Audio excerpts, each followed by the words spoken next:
கல்லறை தோட்டம் 5 ஏக்கர் கல்லறை தோட்டம் அமைக்க வேண்டும் என்று நான் இந்த அவையினுடைய கவனத்திற்கு முன்பே எடுத்து வந்திருக்கின்றேன்.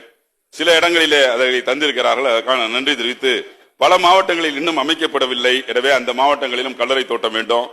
இன்னொன்று முக்கியமான ஒரு கோரிக்கை என்னன்னா, வீடுகள்ல ஜெபம் செய்வதை தடுப்பது. அதுவும் சொந்த வீட்டுல பட்டா இருக்க இடத்துல அதை போய் ஜெபம் சொல்லிட்டு இருக்கப்ப தடுக்கிறது என்பது மனித உரிமை மீறல். சமூக பதட்டத்தை உருவாக்க வேண்டும் என்பதற்காக சில சக்திகள் தன்னுடைய சொந்த வீட்டில ஜெபம் செய்தால் கூட அதை தடுக்கிறோம் என்ற பெயரிலே அராஜகத்தில் ஈடுபடுகிறார்கள்.